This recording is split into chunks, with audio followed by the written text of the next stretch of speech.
podcast in the land. From the Hill Podcast with Wayne Cartwright, Damian Green, Tanaris Goodis, David Thomas, Jennifer Murray, and Corey Williams. Sit back, relax, and let be.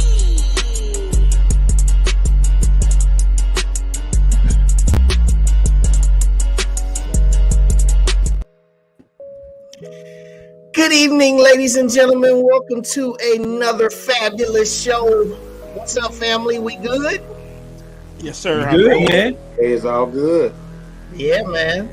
Yeah, man. We gonna have a good one tonight. Got a good feeling about this one, y'all. Most definitely. Got some folks that people know pretty well that's gonna be joining us tonight. But first off, man, what I wanted to just mention is how awful that All-Star game was, man. Terrible. I didn't even see it. I didn't even watch it. Good. I only watched the Saturday night stuff. I did not participate in anything on Sunday. 200 points. 211. Almost 400 points total, man. Like, come on, bruh. I mean, man, both teams shot over 153 point attempts, man. Right. It's like, come on, man. Like, what is really going on, man? Exactly. I don't know how you fix it, though. I'm sure something's gonna happen where it's changed in some type of way because like too many people are complaining about it now. Yeah, I feel that, man. So, but hey, y'all, make sure that you hit that like button early and often tonight. Like to just thank everybody for tuning in as always. Make sure that you subscribe to our YouTube channel. Make sure that you follow us on social media at Instagram, X, and Facebook, and also subscribe to us on Apple Podcasts and Spotify. And for those that are watching here live, you can see, as always, the sports schedules that scroll across the bottom of the screen. It's a very busy one, so make sure you take real nice notes as we go along. All right, family, so let's get into our housekeeping this evening. As we said, keeping with the theme, this is Black History Month. So once again, you still got 9 days. This is leap year, 29 days this month. So you get an extra day to celebrate and an extra day to participate in something that is Black history, all right? And then something that happened today, this was really cool. T, go ahead, take this one, brother. Man, look, we had Lorenz Tate on campus today, man, speaking to the young men about empowerment. They say everybody was trying to enroll to take art classes as a student just so they can get up there. Everybody trying to see Lorenz Tate. The man does not age, man. He been looking the same since old dog in Minister Society. So he don't age at all, man. Good. And that's Lorenz with Vice President for Student Affairs, Dr. Brock Talley, man. So good job getting him on the hill, man. I know the students enjoyed it and some of the faculty members. Yes, definitely. Yeah, man. Pretty dope stuff, man. And, you know, the hits just keep coming, man. Got to keep this good growth and this good mojo rolling. The hill is where it's at. Yep. All right. So now a couple of the things for the ladies. Most importantly, they managed to do the two-step and pull a sweep. First off, Saturday, as you saw the Think Pink game, it was really cool to see the cast of Love and Marriage Huntsville out there. That was pretty dope. And all the pink awareness, that was pretty cool as they knocked off Valley. And then last night, turned around and knocked off Arkansas Pine Bluff. We're not going to get into what actually happened towards the end of the game. And they knocked out themselves. Yeah, they knocked off themselves. Messing up our good furniture. That's about all we needs to be said. Oh, that tussling. They took care of themselves. Don't come Must have been a real nice jump on their furniture. Right. Yep. Hey, look, CJ said, swept them and didn't even have to fight. Hey, so the ladies pulled it off, and then here's what the men did. The men, you know, shout out to Valley. Looks like they're going to go 0-31 this year. Sorry, I mean, you're 0-26 in the last 5 games. Ain't looking too promising.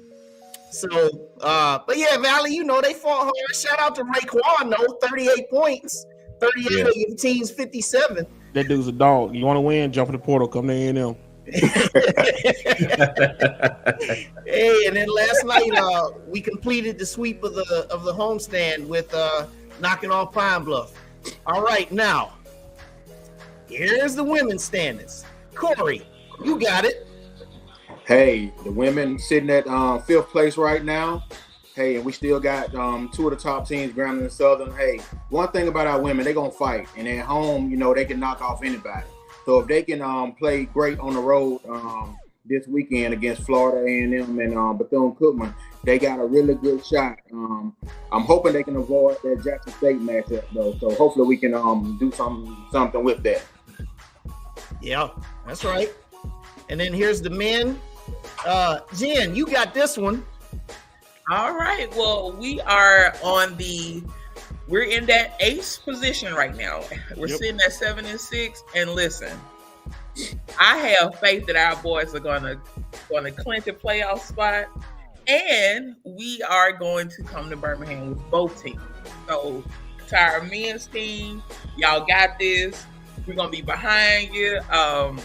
And fans, make sure you are there at the remaining home games, cheering loud. Let's get behind both of our teams so we can see both of them dominating Birmingham. Yeah, that's right. And, you know, to Jen's point, you know, sitting in that 8th spot, as you can see where they are in proximity to even get as close as 3rd. Now, the thing about getting to that 3rd spot, they do not own tiebreakers on Jackson State, Texas Southern, or Alcorn. But they did beat Bethune-Cookman at home, and they get to rematch with them on Saturday. All right. And then, as you know, Alabama State comes to the hill on the 2nd. So one thing that's important now is that this last road trip coming up, they're going to Bethune-Cookman Saturday, and then they play at FAMU on Monday night.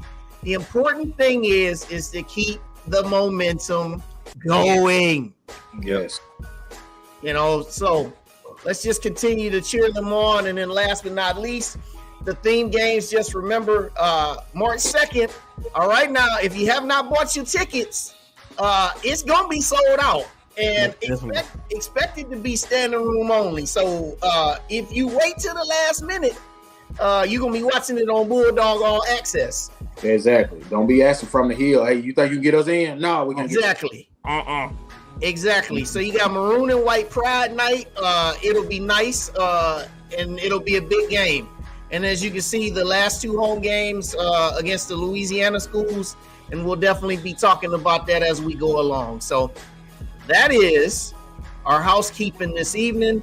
And just so everybody knows, make sure that you do your best. You do your best to support Bulldog Athletics and all things A&M. All right, ladies and gentlemen, a man that needs no introduction, but we're going to give him one anyway because he is the illustrious 12th president of Alabama A&M University. A very esteemed leader and someone that we all just love to see. Every time you talk to him, he's very polite, very engaging, and it gives us great pleasure to welcome him back on our show for the 2nd time. So, ladies and gentlemen, with me and the family, please welcome none other than the 12th president of Alabama A&M, Dr. Daniel K. Wims. Good evening, President. How are you? How are you, Brother Cartwright? Good to see you all. I was getting prepared for a very serious conversation, but you started off going left. I'm like, and you know, since you went left, I'm gonna go left also. You have to be careful what you're doing. You know, I was on a flight recently, sitting right across from Miss Murray, and she kept looking at the corner of my eyes to see what I was doing. I said, I'm not doing nothing, Miss Murray. I'm just flying like you. I'm trying to take off and land. But on another note, if you will allow me some latitude, I want to express my heartfelt sentiments to my sister, Coach Dawn, as I call her. But that was a difficult time for her. And there's some things that you saw, there's some things that you didn't see, Mhm. that went on before, during, and after. And she was trying to manage the dynamics, to the best of her ability. She's young, she's a professional, she's a head coach at Division I level. And our young people and our students, they sometimes do things not understanding what the long-term results may be or what the long-term implications may be. And so my heart goes out to her. She's uh, I consider her a friend, and I just hope that she's able to get through this and pull her squad back together. But more importantly, their student scholar athletes use this as a teachable moment in terms of how you can impact the rest of your life, because that footage will never go away. Yeah. Well said. Well said. Well, so Dr. Wims, uh, considering that we mentioned, that you're the 12th president of Alabama A&M, if you would just kind of just talk about what that means to you from a perspective of your early years in higher education. I mean, now that you're a university president, was this something that you envisioned, or is it something that you developed over time? Both, because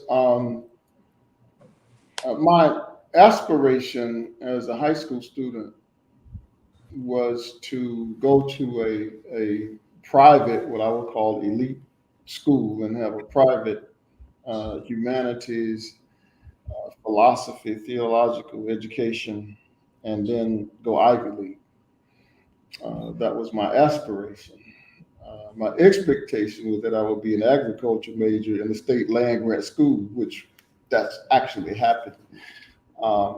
And in going to that land grant school, there are many that I know who were in the agricultural sciences who had gone to get PhDs, and I had an advisor who recruited us from rural places in the state of Georgia and prepared us to move to graduate programs at Carnegie One research institutions, particularly in the Midwest, from Iowa all the way over to Illinois, Ohio State, and Penn State, and others. And Missouri was one of the landing spots as well. But, and there's a story here, and I'll do very quickly. Once you entered into his program, the expectations were that you would get a PhD and that you would be an administrator at an HBCU. That was an expectation and nothing less. And so many of us earned the degrees and have worked, the entirety of our careers at 1890 land grant institutions. We've done very well. Now, some others went in other directions. Most of you are young. You may not remember Staysoft Fro, the Jericho product. Well, that product was created by two gentlemen named McKenzie and McBride. And at one point in the mid 80s, they were in the top 5 Black businesses in the country. They came out of that agronomy program at Fort Valley State College at the time. Another person who came out of that program is not so young man now, but his name is Robert Jones. Robert Jones is the sitting chancellor of the University of Illinois at Champaign, which is top 10 public 1862 land grant institution. And he's a graduate of that program at Fort Valley. We're from the same area, about 30 miles apart, same advisor, same program, same everything. And out of that one little program, it's the only one that's produced an 1862 president or chancellor and an 1890 chancellor and an 1890 president. Of course, he's older than I am, but we are sitting at the same time at the same program, and that's a story that has to be told. But that was an expectation that you would be an administrator, but being a president sometimes is a crapshoot. But we knew that we would at least be a department chair, a dean, or a vice president, and I was a vice president provost at 40. So being a president is the next step, and so you just keep working and keep grinding.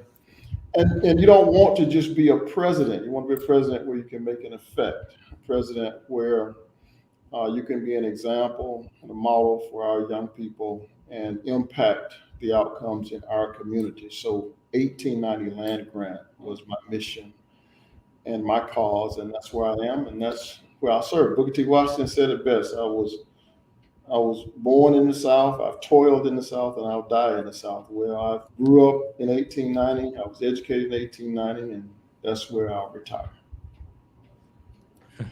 Nice. So, Dr. Rizzo, you've mentioned land grant institutions twice when you answered that question for Wayne. There are three of them in Alabama. You have Auburn, Tuskegee, and the illustrious Alabama A&M University. Why are land grant universities so important? Well, historically, they were important because they were started to give the populations who could not afford or gain access to Ivy League or elite educational institutions an opportunity to get post-secondary education. They were also started to provide technical assistance via research and extension to farmers, to home economists, to rural areas that were engaged in economic development and vertical integration of their product. And so that was a very important mission, 1800, mid 1900s. But then those 1862 institutions exploded and they became somewhat exclusive. Whereas 1890s have maintained our mission of access and opportunity, but not just access and opportunity for you to go to college and just earn a 4-year degree, but access and opportunity for you to come here, to be developed, to be nurtured, to be counseled, to be mentored, to assume leadership in business, in research, in engineering, sciences, in law, in medicine, and at an affordable price. So we have to maintain, somewhat of a plateau in our prices so that we don't price ourselves to an extent where our students can't afford or where we can't help them to afford. And so that's why we're so important. If you look at the state of Alabama, 18% of all working class African Americans have a baccalaureate degree. That means that 82% don't. And we're finding that even with first generation college graduates, they don't have a bevy of wealth or access to capital that they can invest in higher education. So the average of our students qualify for Pell, and the majority qualify for full Pell.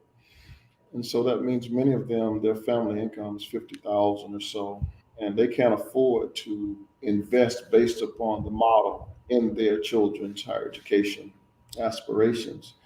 So we have to remain affordable and provide resources, and that's endemic to the land grant mission. Nice, nice. Well, first of all, again, thank you again for being here, Dr. Wims. And I kind of want to stay in the same vein, considering that you do have an agricultural background. Can you share that significance and how it pertains to Alabama A&M?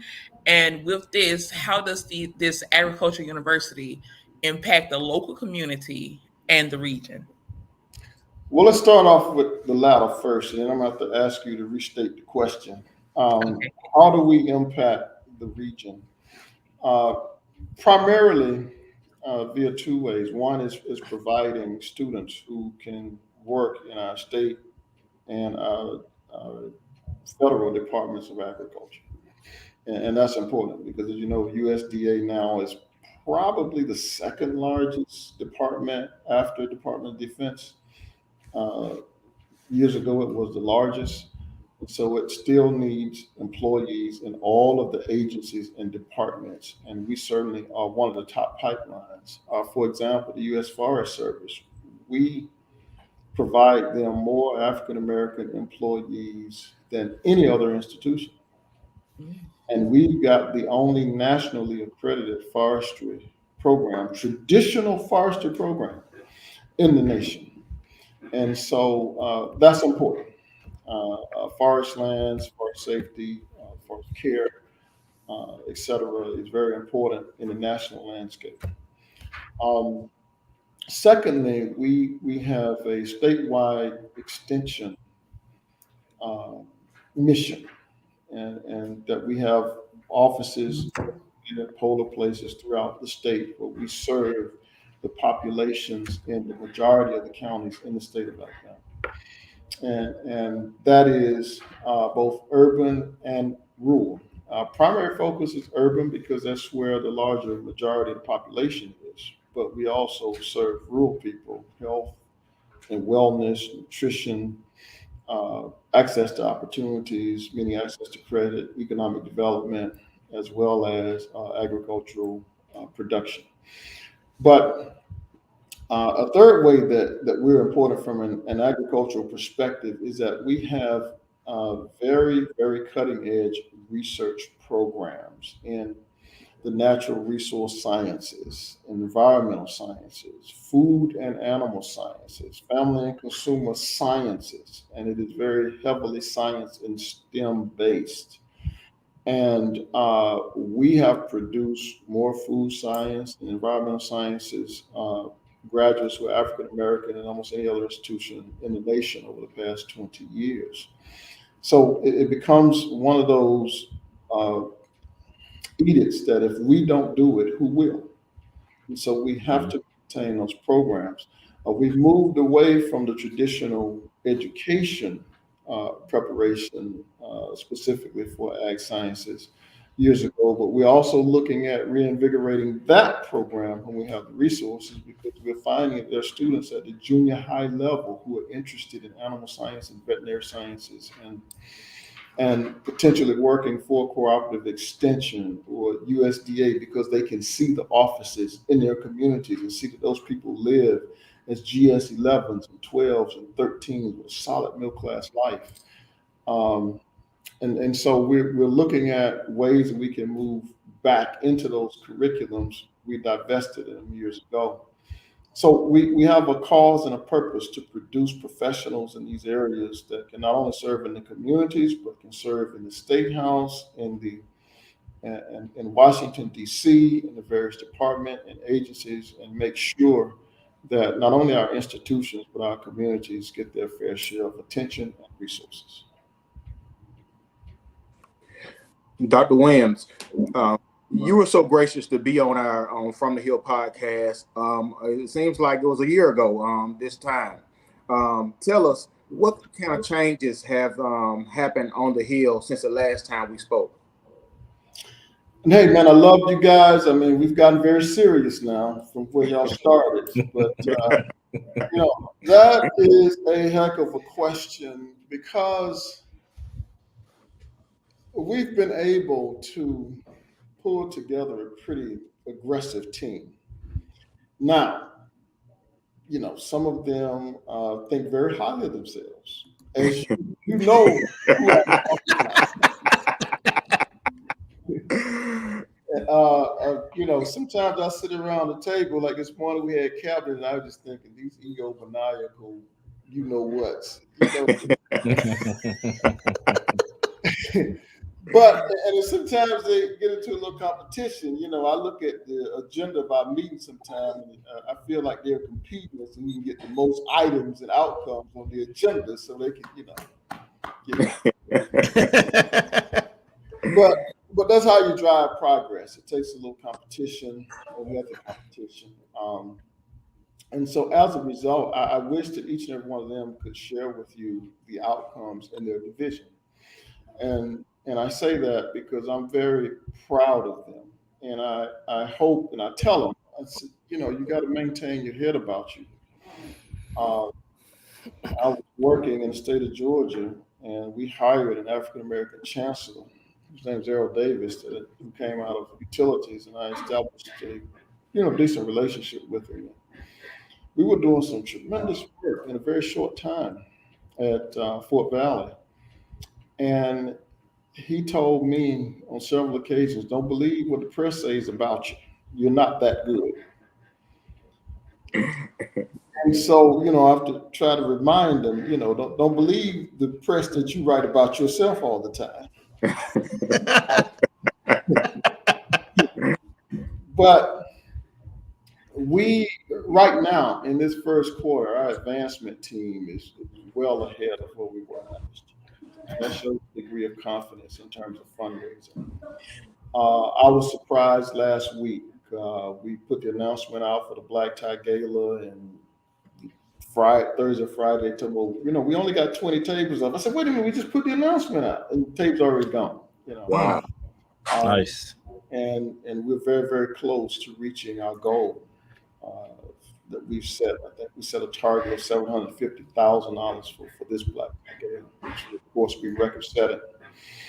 I'm very proud of the number of alums that team has engaged in trying to push them to become donors and contributors at some level so that they'll re-engage with the institution. Because I was very surprised when I looked at the data, and we have 33,000 living alums if you count, this last graduating class. But only, between 1,000 or 1,200 of them give on a regular basis. We definitely have to get that percentage up. Yeah. And so we're working very hard, and now they've moved into direct solicitation of corporate support. And we've added some staff to the team to focus on developing relationships with corporations that we've not had relationships before. And some of this has resulted in, for the first time that we can see in our history, where we've got major sponsorship of some of our activities like homecoming, where someone sponsored at $100,000 or $150,000 level.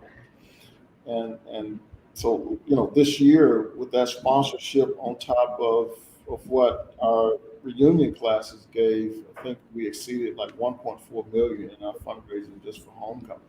Wow, awesome. Yeah, that's just one division. So if you go to student affairs, our student engagement is off the chart. We had Mr. Tate here, who I'm a big fan of. He looks very young because he's very small. I didn't know he was that small.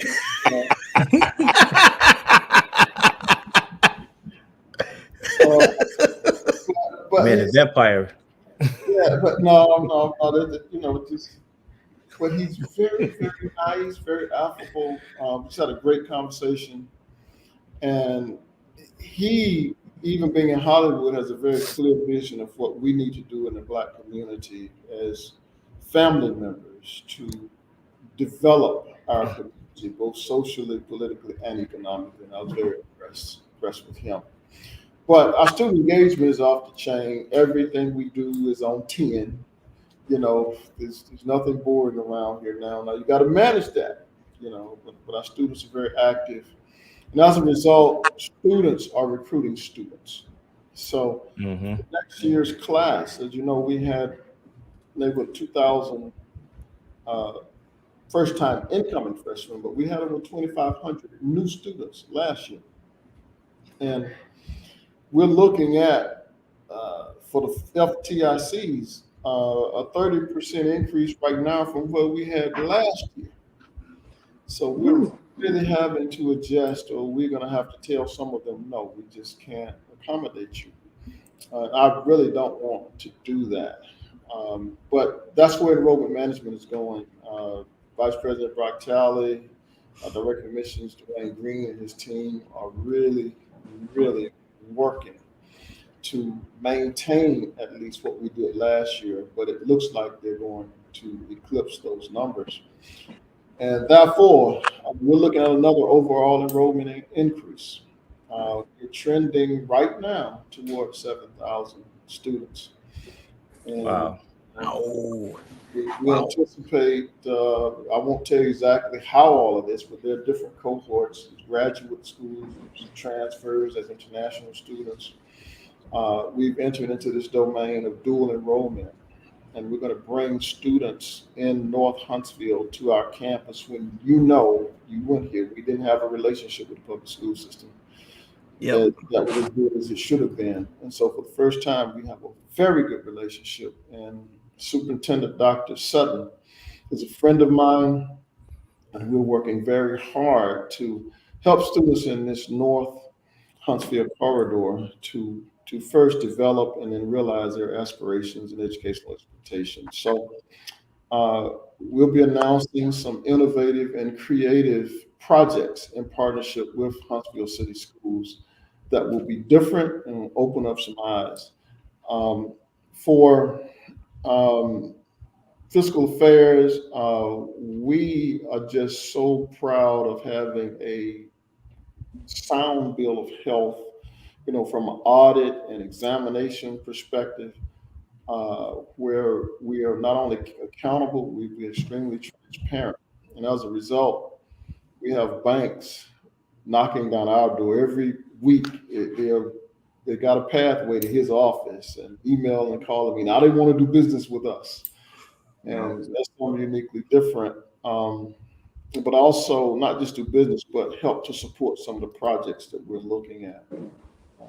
That, of course, are not $100,000 projects. They're several million. So Right. we can't just pay for them in one iteration for the most part. So we have to engage in some type of banking relationship. And so we're very proud of that. We're looking at some game-changing projects. I can't announce it today, but we will be announcing very soon some things that we're doing in that space that will expand our campus influence, our campus, for lack of a better term, infrastructure, and our footprint. And so we're very, very happy about that. Academic programs, we're starting two new PhD programs. One is in curriculum and instruction. It's already out of the gate. And I was very surprised when early on, we've already got 100 some odd applicants for that program. And it's a very rigorous, academic, rigorous program. It will not be just, a pass through an executive leadership type on the weekend. No, you're going to have to engage and focus and be a traditional graduate student. But we right now in the final stages of SACS COC approval for a doctorate of social work, which is, we found out that area was the number one need for professionals in the state of Alabama at this time. It was a requirement for us to continue to grow our program. As you know, we already have a BSW and MSW, but establishing a doctorate and then producing faculty that can work here and other places and help to produce more students and social workers. So I could go on and on and on, but what allows us to do this is that Alabama Agricultural and Mechanical University has a wonderful board. Now we have 10 active members, and they are in lockstep going in the same direction. And I'm just very proud of the way that they work together and support the initiatives of the university. And that's key, because if you've got a board that's fractured or splintered, or a board that is in disarray or dissolution, it tends to reflect the administration, and the university starts on a downward trend and a downward spiral. We have a good board, and I'm very proud and lucky to have a good board and to have the opportunity to work with this board. Well, that's awesome. And we always see all the big, nice buildings, but when you talk about the infrastructure and the board team that you built, hey, you're doing an awesome job. Absolutely. And Dr. Wims, mentioning the increase and the enrollment and being able to accommodate all those students is really important. I know you just said that you can't mention some things with the infrastructure, but is there anything that you can share with us? You know, dorms or anything like that? Yeah, that's a good question. Now, all of you spent time on the Hill. Yes, we have. You know, the Hill is unto itself is a historic district. That means everything in it almost is historic. And there are two dormitories that we will take offline this summer to totally renovate and bring them back online. Hopefully, they will be complete with the renovation by the following fall of 25. But there are others that we are reprogramming. For example, council. You know, we had to revert back to it being a living, learning residential hall. Mm-hmm. But many of those rooms, if you've been through council, are very, very small. And we've got 2 students. We're moving to single occupancy in council to give our students the best experience. There's some other rooms that we'll be moving to single occupancy. And as you know, in Foster and maybe some in Knight, we had triple occupancy this fall, where we won't have any triple occupancy. They will be double occupancy at most, and for the smaller rooms, we'll be moving to single occupancy.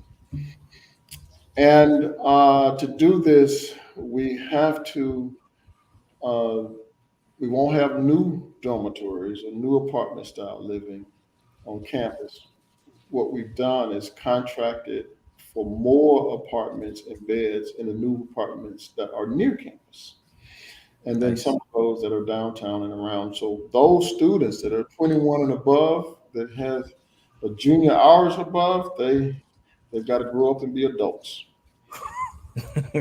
So, when we're able to do this because it's beneficial to the complexes, because they know that they're getting their fees up front, right? We have a negotiated price and a block price. And then the students pay the institution, and we reimburse or pay the disperse to the complexes. Well, we're able to do this because it's at a block rate cost for the students that's very similar to what it costs to live in normal hills here on campus. And so it doesn't necessarily exponentially increase their cost of living, but they're in brand new, state of the art, almost condominium style living. And so when we tried this fall and moved many or signed many of us, because they're signed through us to these apartments, some of them were not accustomed to having such freedom, and they acted like they weren't accustomed to having such freedom. So we had to snatch them back into reality. If you know what it says. So some of them we snatched back on the campus, but we put staff at the complexes. We put our own police at the complexes so that we would police our own students and manage our own residents. And they turned the corner in terms of their behavior, and now they're comporting themselves really well, and we're very, very proud of them. So the complexes have seen this behavioral change, and now they are asking us and inviting us to come and contract for more rooms and more beds. And in some cases, they're offering us whole buildings and or whole complexes. So we're very, very proud of the relationship that we've done. And this also is us helping the city to fill some of those empty apartment homes. So that's a major in terms of housing, but we are looking at developing our own that we will own and or do ground leases on in the very near future on the campus or right near the campus. Okay. But it's not my intent to leverage our institution to the point where we are hundreds of millions of dollars in debt. So that will, as we grow and as our revenue grows, we will keep our eyes on a ceiling, and a ceiling that will be affordable to the institution, even if at point there's a downturn in enrollment, there's a downturn in state resources. It doesn't strap us where we find ourselves millions and millions of dollars at a deficit, or where we're cash strapped and can't pay off, our debt or invoices, or not be able to support students with fiscal support. We just don't want to get back to when I came here. We were on furlough. We don't want that to ever happen. Yeah, that's some good stuff. And so, Dr. Wims, so A&M we've seen that they've had tremendous increase in research funding. So can you just kind of talk about just the increase in the research funding, and where was it when you were the provost, when you started as the provost, and as compared to now, where do you want it to go in terms of research funding? When I came here in 2010, I was hired to be vice president of academic affairs and provost, and quickly wound up assuming the role of vice president for research as well, as you know. And we had a pretty healthy portfolio for a school that at that time, I think our enrollment was about 5,500, 6,000 head count. About 32 million of federal dollars that we were processing in grants and or entitlement funds, meaning that funds for research via Evan Allen's or McIntosh Dennis, which 1890 land grant monies, and or for our cooperative extension funding as well, and state land grant match, about 32 million. And so I set a target of 50 million in 7 years or so, looking at a 5 to 7% increase a year. And I was very, very proud that our faculty went to work and responded to more solicitations. We were able to increase the morale and the satisfaction level of faculty. And thus they wrote more proposals. We also were able to recruit some young, dynamic, energetic faculty who also entered into the grant writing space. And so we didn't make the 50 million in the 5 years, but 2 or 3 years ago, pre-pandemic, we met the 50 million threshold, and our faculty continues to write. And our agricultural sciences faculty over the last couple of years have been the most prolific writers and winners of grants, followed by faculty in the engineering and physical sciences.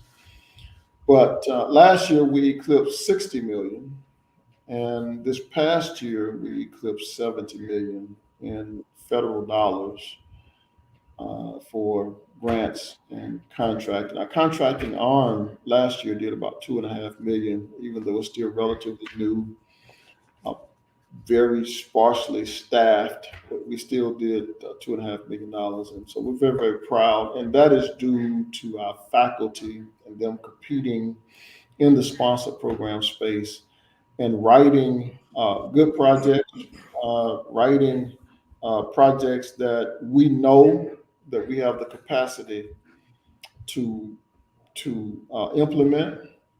But beyond that, the Department of Agriculture, the Department of Defense and its various agencies, and NSF now has a healthy respect for Alabama A&M, and we have good relationships with the agencies, and that matters a lot.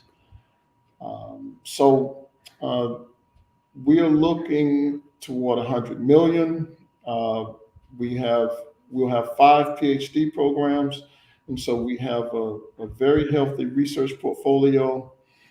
And with those 5 PhD programs, if we can produce enough doctoral graduates over a 3-year period to average about 20 per year, then we will reach the R2 or Research 2 Carnegie status, and that is our objective.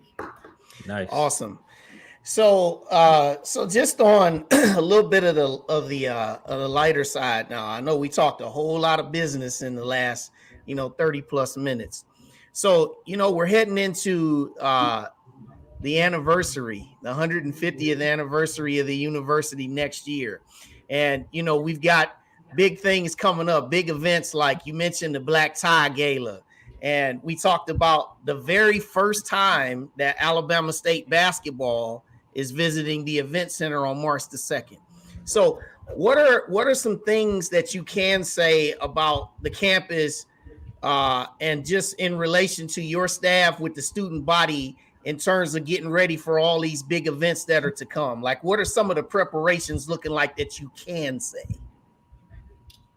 Well, for the basketball game, we're going to bang on every door and force them to come.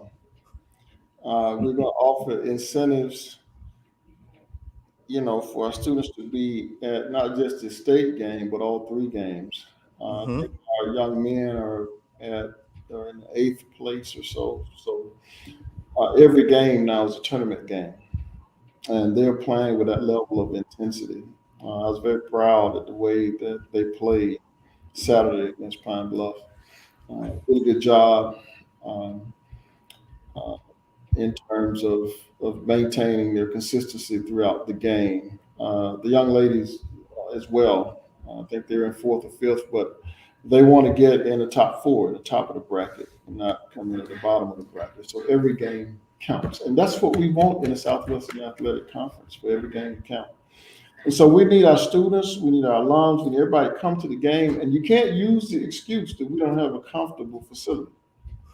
I understand you didn't want to sit in the hard seats in Airborne, maybe. Or maybe sometimes the HVAC work, and maybe sometimes it didn't, I understand that, and the seats were right up on your knees. Well, you don't have that excuse now. Come on out, have an enjoyable day or evening. But we also in the middle of starting baseball and softball, as you know, and some of our other spring sports. And so on April the 6th, we will have our football spring game. Coach will not play that game at 9 or 10 o'clock in the morning.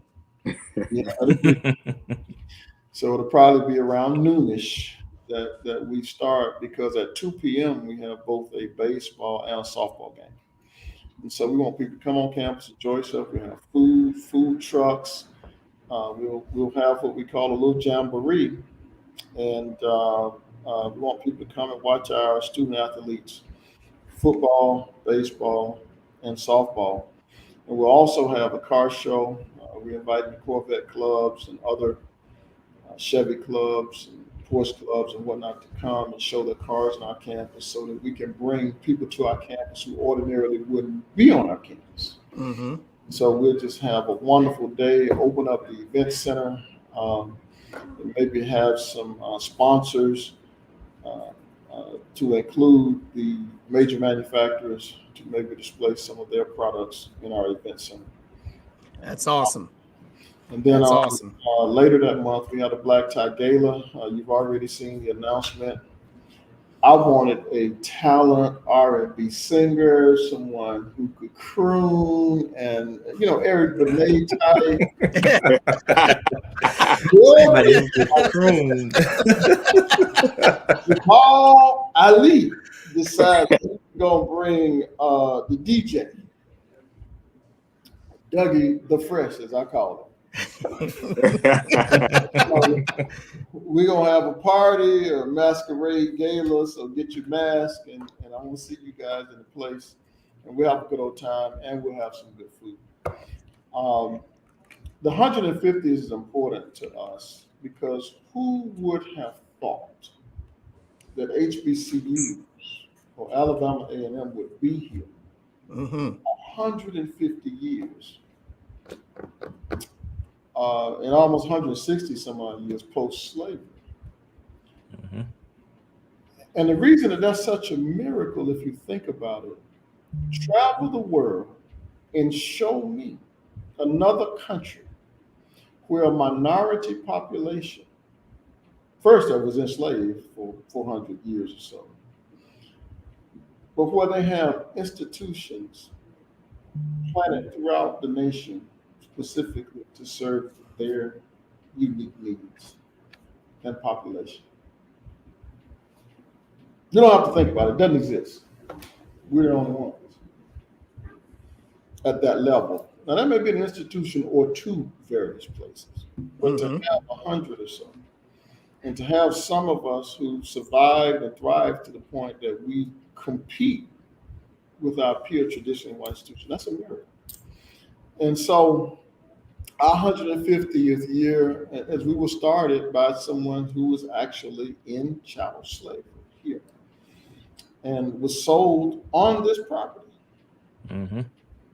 I mean, not someone that was recruited and hired like Mr. Washington, if you understand what I'm saying. I mean, this was his vision.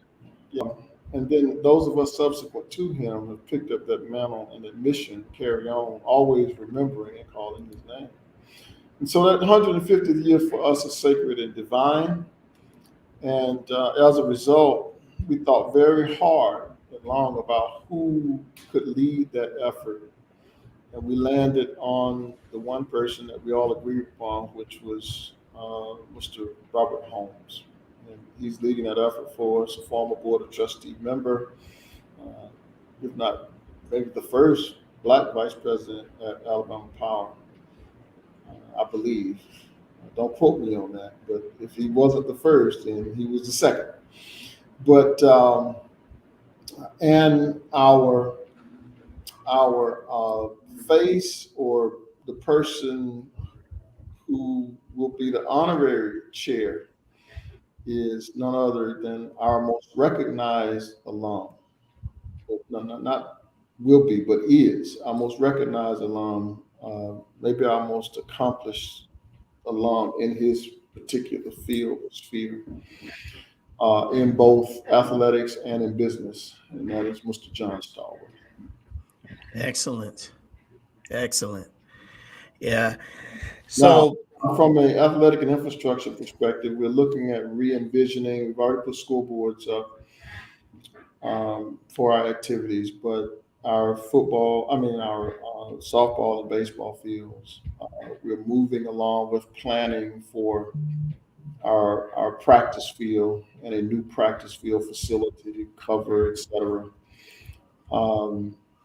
We are right now in the mid to final stages of our designing for what I call the backside of Elmo, where the pool is, to reimagine its use for an activity and fitness center for our students and student athletes and for community partners. And it's going to be very nice when we finish.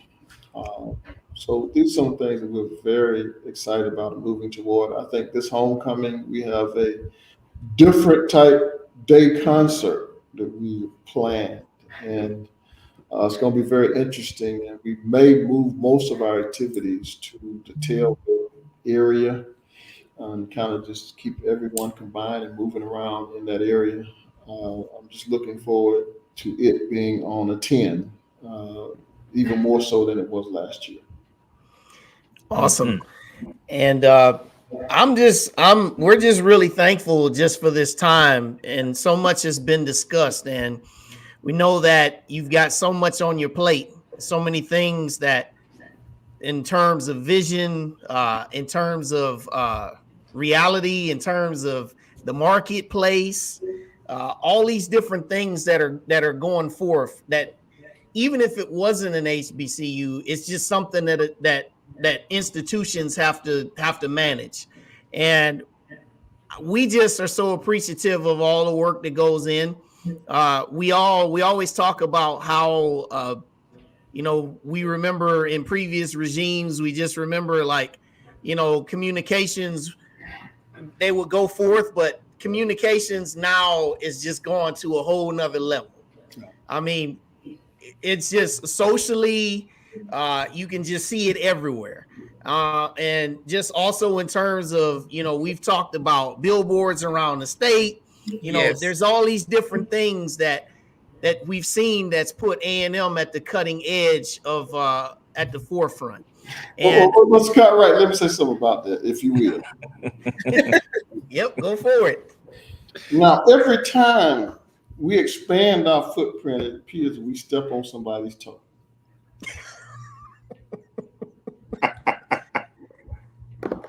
And we gaining friends, but we also gaining more competitors. But I believe that if we all work harder, we can. The tide will rise and float all of our boats. But I do want to say that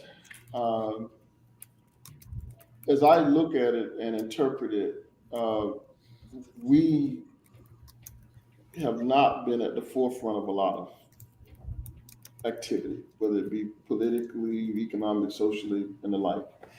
And so it's time, we believe, for us to assume our rightful place as a 1890 land grant. And that requires us to be aggressive in every space, in every conversation. It requires us to defend us and our brand in every space and in every conversation. But it also, what comes with it is that people will challenge you, people will question you, people will attack you, people will accuse you and malign you. And don't fall for that game. Continue to make progress. You don't have to chase down a lie. A lie eventually goes away. But if you don't work hard, if you don't make the necessary sacrifices and be committed and sincere to the cause and the mission, and my team must be laser focused. If you're not laser focused, let's help you get on another team. Laser focused on your outcomes, because the challenges will come. I get a lot of questions about what are we doing about this and what are we doing about that? Well, wait a minute. If I give you my game strategy, I've already defeated myself. Right. Yep. Come on. Yep. I don't know what we need to do and where we need to go to get the things that we should have. Now, I don't want to get into the conversation of what challenges is, because we're working very hard to get what we have not got heretofore from corporate or from the defense industry or from the ag sector or from even local politicals. Just this year, the county commission appropriated $900,000 for Alabama A&M and our partnership project with our wonderful Commissioner Violet Everett. It's never been done before. That's from the county commission, right? We're looking at exponentially increased appropriations from the state. So while we need to address our historical concerns, and we must do this, that's the right thing to do, we can't do it in a way where it harms our current request, our current ask, and what we're trying to get done now, because we need new buildings now. Yes. Not 25 years down the road. Okay. So I don't want to get into the nuances. That's another conversation for another time. But our alums and our constituents have to know that we are in think tank mode about how to approach and work with our various constituents to make sure that Alabama A&M gets what it should have from all sectors. Yep. Love it. Love it all. Love it. Yes. Love it all. And so Dr. Wims, you won't see me again until homecoming, but you will see me twice in the fall. And when we get together in the fall, we always had that good conversation. Yes, sir. Yes, sir. Yeah. So this was a wonderful time. And we appreciate you taking the time to join us. And all of the people in the audience, they appreciate everything you do as well. Some of the comments that this is one I want to show said we have the best leadership that we've had in a few years. Hey, the only bad part about a statement like that. I was provost and vice president of academic affairs for 10 years, so that means right. 12 years I wasn't doing nothing. Well, there you Oh, go, man. B Brand. There you go, Brand. Thanks, Brad. Thanks, Brother Brad. Hey, they act like you just got here. You've been here.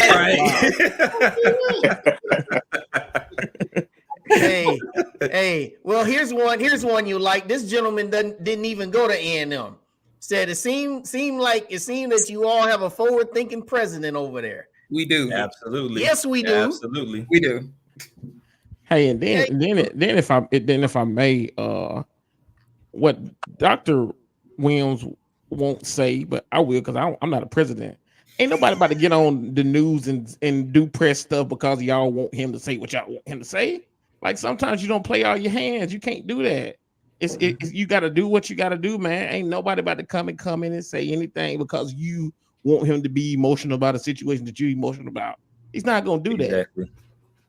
Exactly. And he didn't say that I did. I said that T couldn't. That didn't come out. Sometimes we as a community, we want the glory approach. Let's charge the hill. Right. And what happens? Yeah, we saw how that ended. Denzel like, come on, and then it was over with. Right. They didn't have a plan. They abandoned the game plan. You never go too fast, too early, half cocked. That's Ooh, I like that. Yeah, absolutely. And then some more stuff. The president is the GOAT. All these different things. It's great information. Got a lot of really good things that have come forth tonight. And just so thankful just for everything that's been said. This has been wonderful and eye-opening, not just for the five of us, but for everybody who's tuned in. And there's gonna be more people who are gonna be watching this on replay, and they'll get a chance to dissect a lot of this information. So great things for the future, and just know that we support this vision. And one of the things that we're gonna definitely be working to improve is the percentage of those that are living alumni that are giving. Come on now, folk. We got to get better now. Come on now. $5, and we have our 2024 annual report is coming out. Your name must be in the report. Mine in there. I'm in there. I know mine is. I know all of our names are in there too. Right. Sometimes, now look now. I'm a black college guy. Worked at 6, went to 1, grew up on the black side of a black town, so you know what that means. It was poor. We played them dozens, right? And so people start talking noise. We just pull the book out and go through.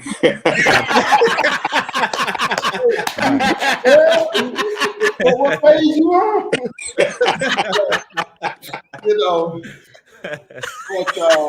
But in all sincerity, I want to thank you for what you do in a very professional manner, but also a very entertaining manner.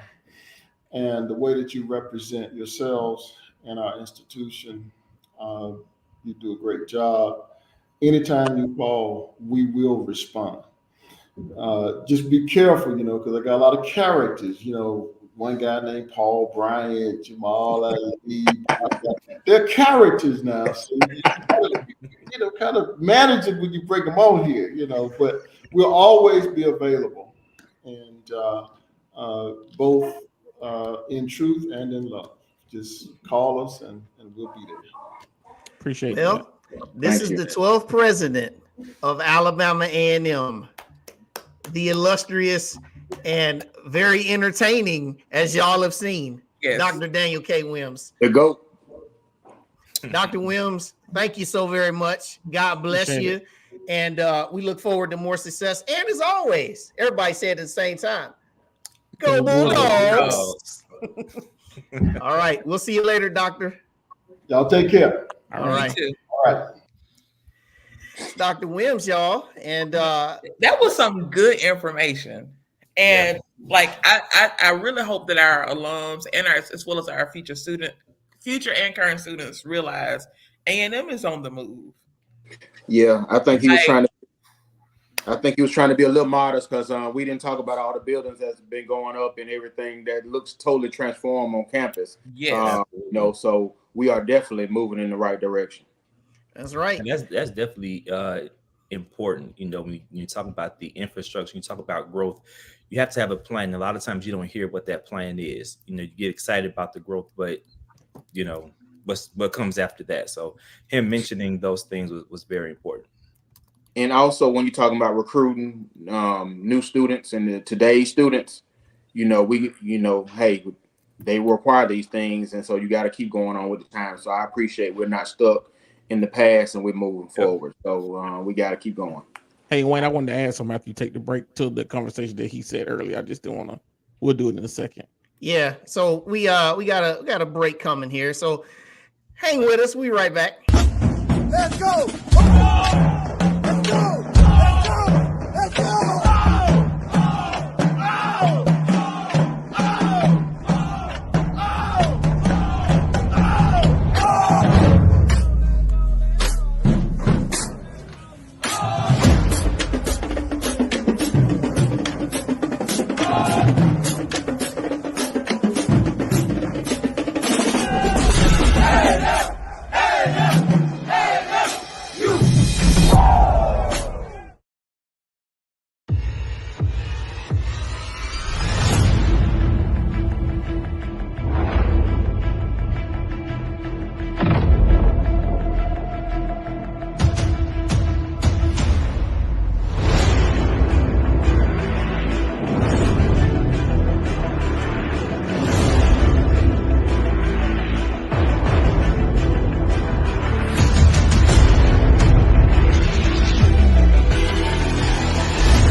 Well, I like those two commercials, man. I know that was like I was dancing. I'm so glad my camera, y'all couldn't see me. I was dancing. Look at CJ said the first commercial. He said, "Make me feel like I'm in the event center at a game." And I like remember we had Representative Anthony Daniels on about a month ago, and everybody down there in the state of Alabama that can support that brother in his drive, make sure you do that. So, T. Gooden, you were going to say something, my brother? Yeah. So, just speaking on Anthony Daniels, that it's a primary. It's in the I think it's District 4. So it's not a state election as of right now. For him. So it'll be it's only going to be for the people that's in that actual district of the state that can vote for him. But you can monetarily support him anyway. So you can vote for him if you're in that black belt area, but you can monetarily support him to make sure Anthony Daniels represents the entire state of Alabama once he gets to the Congress, because once you're there, your vote matters for the bills that are passed across the United States, not just for that black belt. But I just wanted to add, we get we see it all the time in the comments and any groups and things like that. People are always asking what is A&M doing about the $500 million, blah blah blah. That question, I think it came up in the comments. We didn't get to it, but it did come up. I just want to if a lot of you guys weren't aware, a federal judge just dismissed the case for FAMU.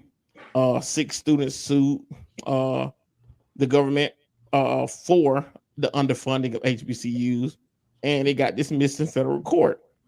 So when you can't just go say stuff out loud too quick, like he said. What was that quote he said, Jen? You can't go. I gotta pull up. Never go too fast, too early, half cocked. Yeah, you can't do that, because that's what happened at FAMU. The case got dismissed. You can't do that. I know everybody likes emotional response for everything these days. Like DT says all the time, man, it's a microwave society. Everybody wants things real quick, but unfortunately, you can't do that in certain situations. And then if you listen to what he was saying, he just said we got $900,000 from the Madison County Commission. We've never gotten that. You know what happens if you go at people like we want people to go at? All that stuff doesn't happen because all of them are tied politically. It's chess, not checkers. And once we realize that and take our emotions out of it and, play for the greater good, we'll once realize that. People always say, well, we shouldn't do this, we shouldn't do that. Well, what would you do if you're in that situation? You can't think about like the small percentage of people that just want you to be emotional. You have to do stuff the way that needs to be done. So that, again, he has to think about the long haul. He has to think about when Dr. Wims retires, how A&M is going to be. The decision he makes today will affect when he's not even around anymore. So that stuff has to be thought about as well. I just want people to be cognizant of that, man. Like it's not as easy as we would like it to be or we would want it to be, but you just have to think the long haul. That's very well said, T. And to also piggyback on that comment too is, when people, and we already know, we're not going to say the gentleman's name, but when people write certain articles, that also is another trigger that people want to immediately try to take some action about. And we know that there's been petitions and we know these different things have gone out. But one thing about petitions, it's a piece of paper at the end of the day. There's action that will be taken, but it'll come when it's done decently and in order, and also in its right timing. And I do believe that sometimes, people can look and they can see what other institutions are getting and what other institutions are doing. And, sometimes you want some of the shiny toys too. You want to have some of that success also. But the success that we have, I just remember when I was a student, and Corey, you were there the same time I was. We never have anything like this, man. Never. Oh no. We have definitely transformed, from from the vision that we've had and where we're going.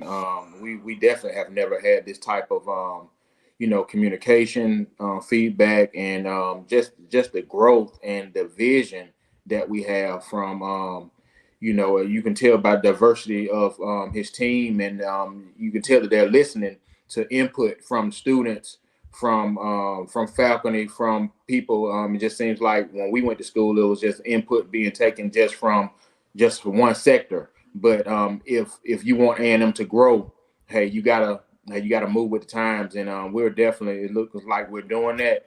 And it's just great to see the progress that the school is making. Hey, it's a wonderful time to be a Bulldog.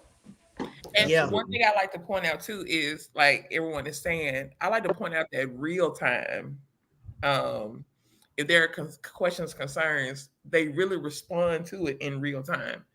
And that's huge for me. That's huge. So let's, again, and I'm talking to alumni right now, support. Open those wallets, because that helps as well. That helps tremendously when we as alums give and are active. That helps push the mission of A&M forward. Can I talk to alumni supporters again too?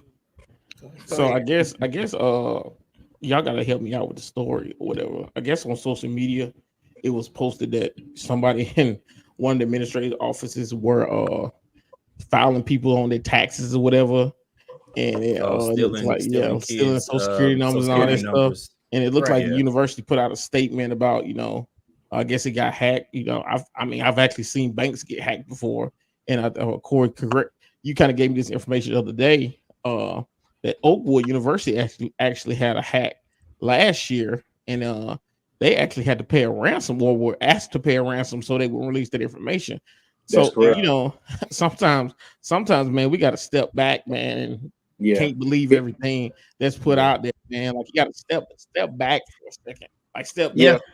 Sometimes you got to let the people who get paid the job to do their job, because like you said, mortgage companies, I've had mortgage companies and things that have sent me letters saying, hey, our system got the thing, so they give me a free credit, thing. So this is not uncommon to happen. You have banks, mortgage companies, and just times now when everything's digital, everything's on, but you let the professionals handle it. I'm pretty sure whoever's accountable for whatever, they'll hold whoever accountable, but let them do their job to remedy the situation.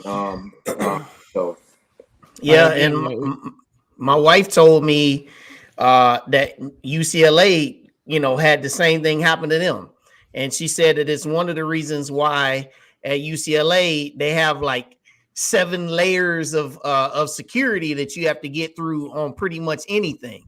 And so, like I said, man, But it's yeah, really unfortunate when it comes to HBCUs because everybody acts like these are isolated incidents that are just right. happening at HBCUs. And then when people get on, different, platforms and it comes across whoever desk and they start sharing it, you're constantly pushing that narrative out there. That's just not true, and so when that whole story came out and things were on social media and comments like A&M is the worst, this is why you can't do this, and the HBCUs this and the HBCUs that, and it's just constantly getting shared. I'm just like, y'all stop. Right. Your bank gets hacked all the time, but you still keep your money in there.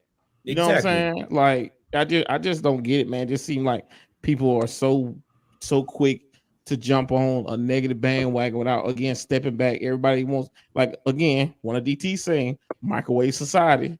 Everybody wants something Exactly. quick, and everybody's quickly to jump and to say something without fully knowing what it is, man. Don't, and like Corey said, you got to give people time to do their jobs, and whoever is responsible for that, I'm sure will be held accountable. And it's a good opportunity to tell your kids to go pursue STEM, because you can get a degree in cybersecurity to help stop some of this stuff. Right. Cybersecurity hot right now.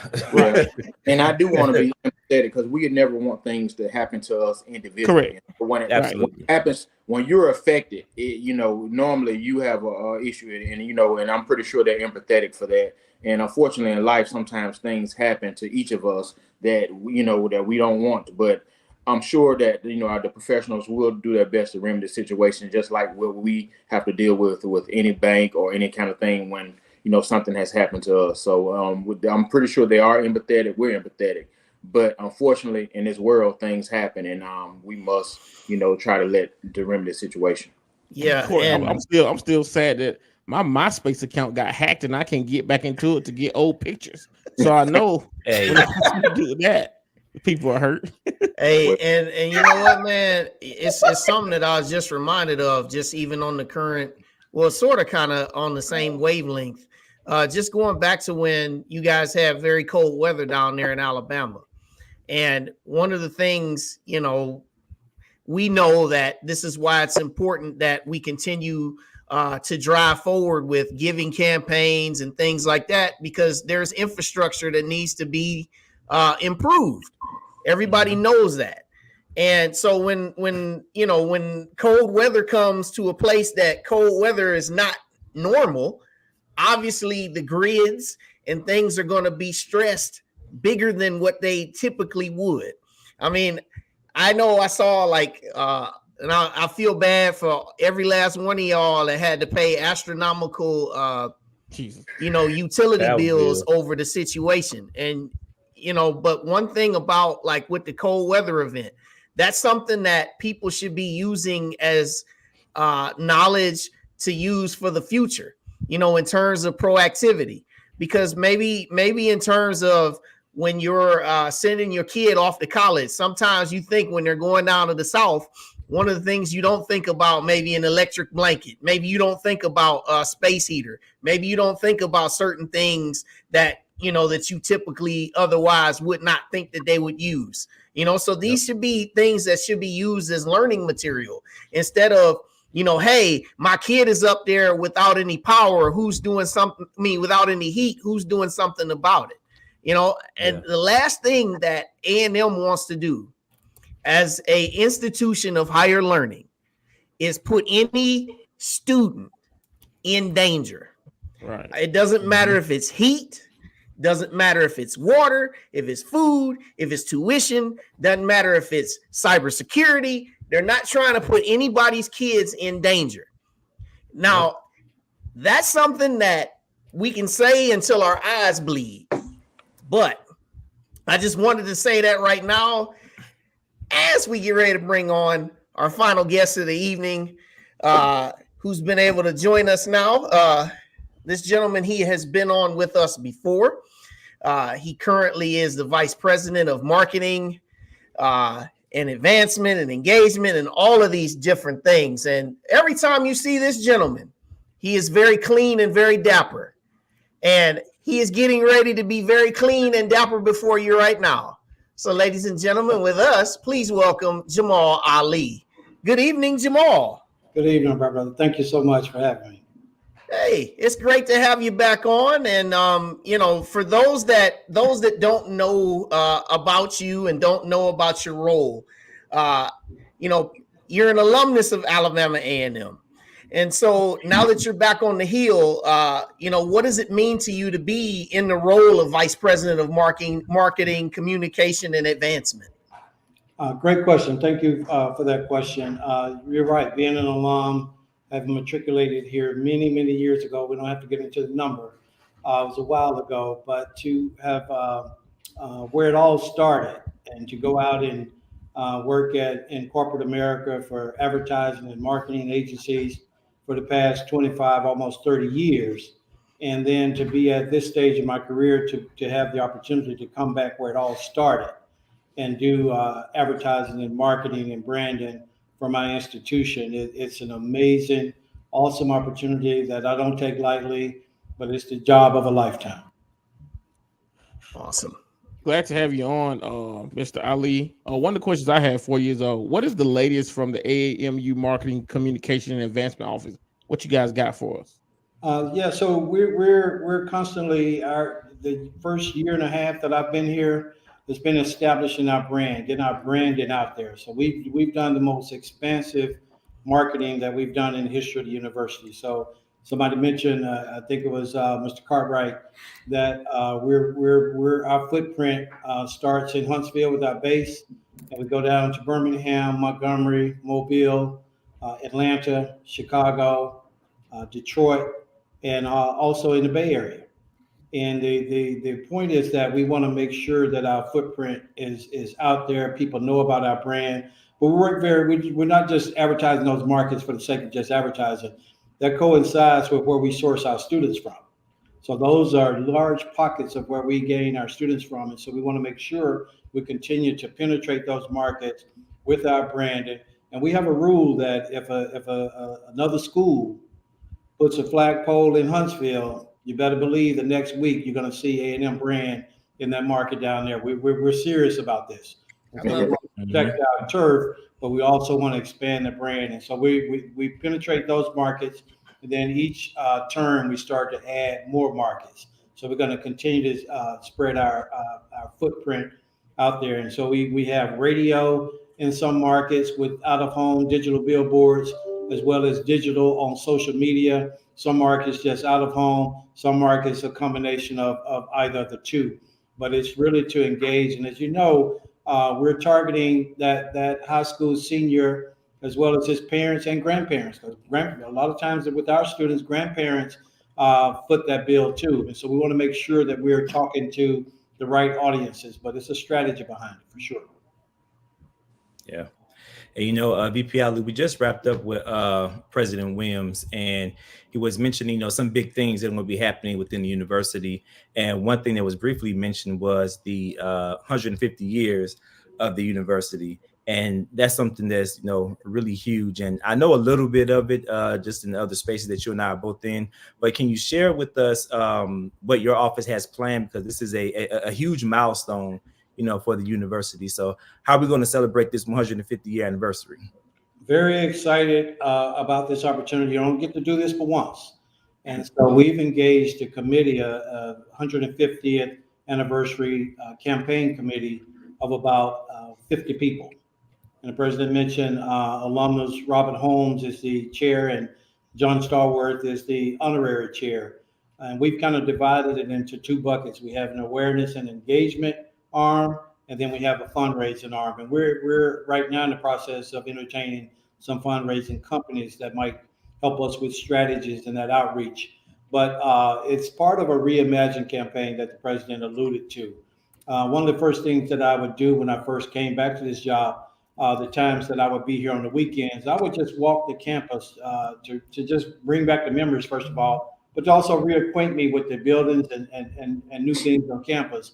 But one day I was walking up Meridian Street, and I looked up and saw the bridge, and it just did something to me. And so we started to investigate the bridge, and it pretty much has outlived its useful life. And so now that's one of the reimagined projects that'll be part of the 150th. We see a magnificent structure with lights that can beacon people from down the Parkway, down Meridian at night. That would really be something like a gateway to the next 150 years. So that's a big part of, and we have other buildings that we're going to construct during this time period. We have an aggressive $150 million campaign, but that's sliced different ways. There's grants and appropriations.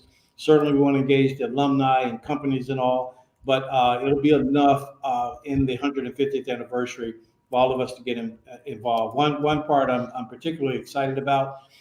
Where the calf used to be, we've constructed the William Hooper Council Eternal Flame. Mhm. And so we were about to light that flame right after COVID.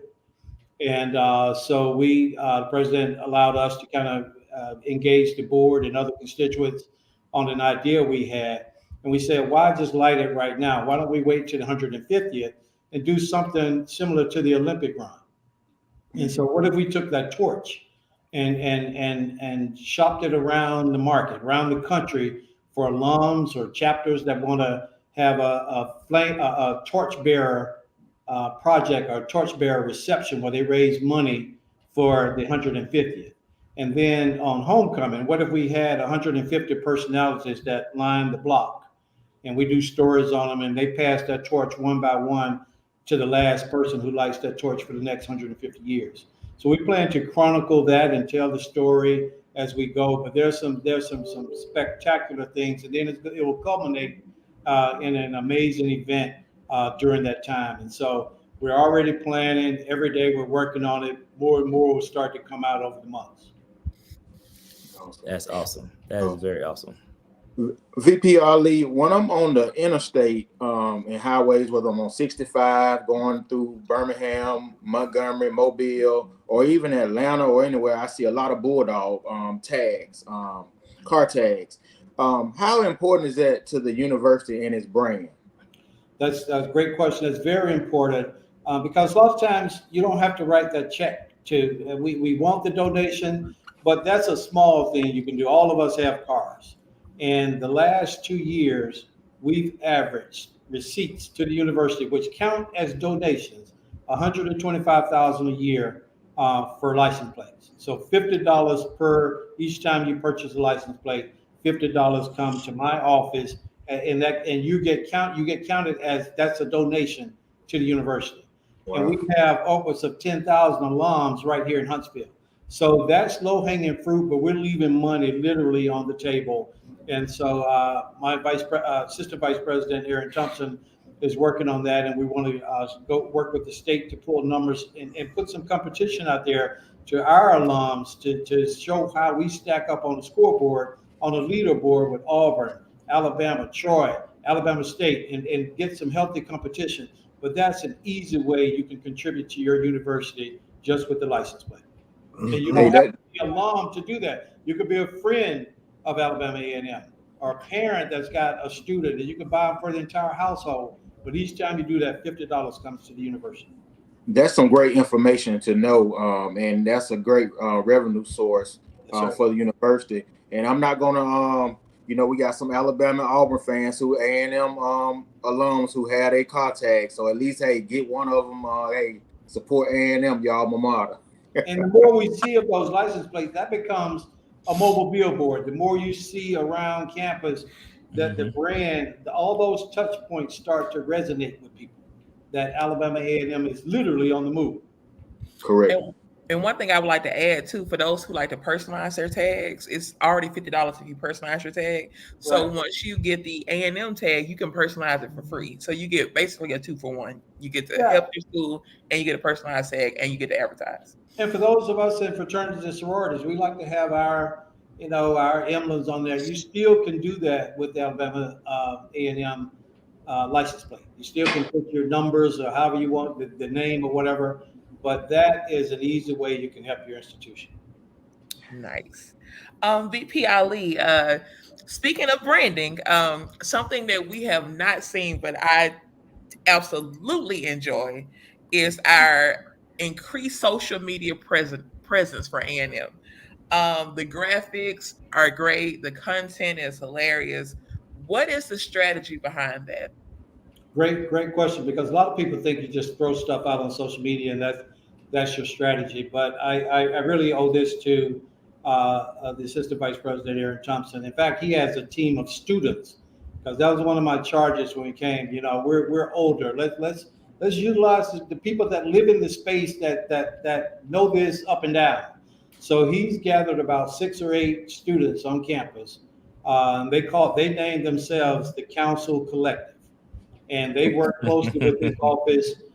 They serve as photographers. They go out and pull stories and certainly engage on social media. But our strategy, Jay, is really to ultimately it's engagement, because if you're engaged and back and forth, that's a start right there. So we got your attention, and engagement drives affinity. Affinity drives support, but we want to go beyond support and create advocates.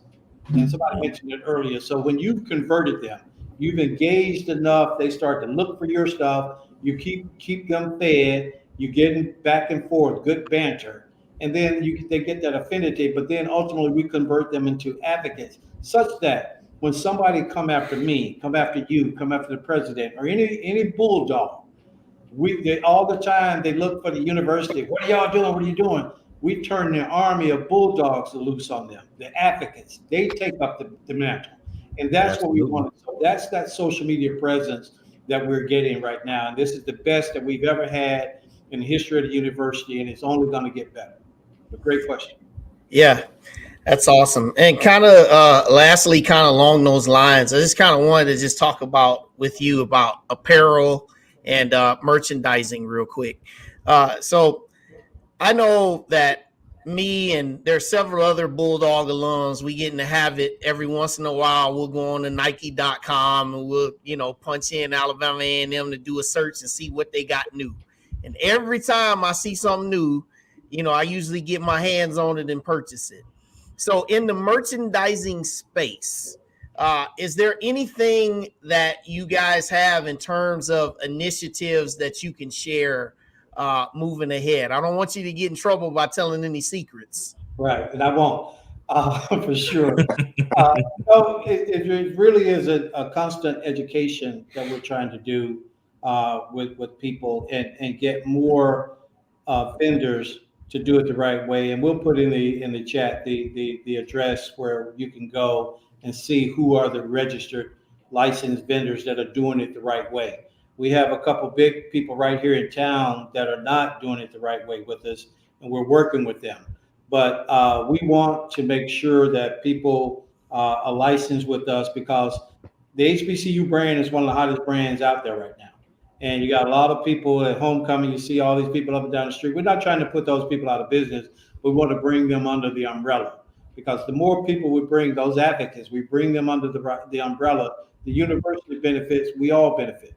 And that's what we're trying to do. And so it's a constant communication that we're doing. But we want the latest sneakers. We're a Nike institution. We want whatever the big schools have. We want that branded. We want that merchandise. I saw President Trump even put a brand of sneakers out there. So that's popular culture that we're impacting. We have millennials at this institution. That's our student base. Millennials influence African American millennials influence popular culture around the world. We just don't benefit from it as a whole. Mm-hmm. So that's part of our licensing and branding, is to get more people to go to the people that are supporting us and doing it the right way. And when they do that, you're really helping Alabama A&M. Yeah. This is the latest. This is the latest one that Nike put out in terms of hats. So, everybody that's out here, just flood the Nike site, buy everything they got, everything. That's right. Because we get proceeds back to the school. So, VP Ali, This is great, man. Glad that you had the chance to come on. I know you were really busy, so I'm glad that we had a chance to connect with you tonight. And before we go, you got any other general announcements that you want to provide to people? Always, the president mentioned the Black Tie Gala. We have an aggressive goal of $750,000. We have Rebirth Brass Band out of New Orleans and Dougie Fresh. It's going to be an evening to remember. Very, very excited about that, and a lot of spring activities coming up. But the 150th is the big backdrop for everything we do. So for the rest of from this past October to now, everything we do, whether it's an annual event or whatever, is going to be on steroids because we're leaning toward and we're giving a hint. And everything we do, just wait till you come back next year for the 150th. So you'll see that at Black Tie. You'll see it during graduation, Founders Day. We're engaging. Next year to be all class reunions. Each year there's the last digit of your class year. It's 2 classes each time, but in 2025, it'll be every class, all class reunion. We're trying to break the bank with donations. And so that's the big thing. That's what we're going to keep from an advertising standpoint, keep hammering home. But next up to bat is the Black Tie Gala. We still have a few tickets left, a few tables left. So right now we're working with corporations to help us get the big ticket items that we need. Awesome. Well, he is the Vice President of Marketing, Communication, and Advancement, Mr. Jamal Ali, as clean as always. God bless you, brother. We thank you for your time. And, as always, go Bulldogs, and we look forward to talking to you in the coming weeks ahead. Very good. Thanks again, guys. Great job you do. All right. Appreciate you. All right. So our time's been well spent tonight. So one last thing that we need to update you on, which is what's coming up next week. Coming up on the next episode of From the Hill Podcast, the president of Alabama AAMU. Let's go. And I realized that I uploaded the wrong video. So y'all talk real quick, and I'm going to put the right one in here. No, it's all good. You ain't got to put the right one in there. We'll just make sure you post it on our Instagram. Nope, here it is right there. Here it is right here, coming up. Sorry about that. That was this week. Here we go. It's processing for us, y'all. There we go. Coming up on the next episode of From the Hill Podcast, A&M quarterback coach Jason Mai. Director of the Huntsville Sports Commission, Mark Russell, and founder of the Women's Expo in Huntsville, Tiffany Draper. Won't you join us live Tuesday, February 27th, 8 p.m. Eastern, 7 p.m. Central. It's fun. It's you. It's us. It's From the Hill Podcast. There we go. I knew I was going to figure it out. So that's what we got for next week. So quarterback coach. So we get to, as y'all know, spring football is about almost right here. So we get a chance to talk a little bit about that, do some signing day recaps. Also, Mark Russell, T. Good and Corey, tell everybody a little bit about Mark Russell, just in case folks don't know who he is. Hey, come back next week. We'll tell you everything. Jay got to go to work tonight. Hey, we'll hear a little bit about the expo. So first off, just want to send a major thank you tonight to our special guest, President of Alabama A&M, Dr. Daniel K. Wims, and VP of Marketing, Advancement, and Engagement and Advancement, all those different things, Jamal Ali. So thankful for everybody who managed to join. Thankful for everybody's comments. Everything was wonderful. Make sure you hit that like button if you have not done so. Make sure you share this show with everybody, because there's a lot that needs to be unpacked, a lot of questions, a lot of things that people like to talk about. Maybe you'll get some additional context when you watch this show. Okay?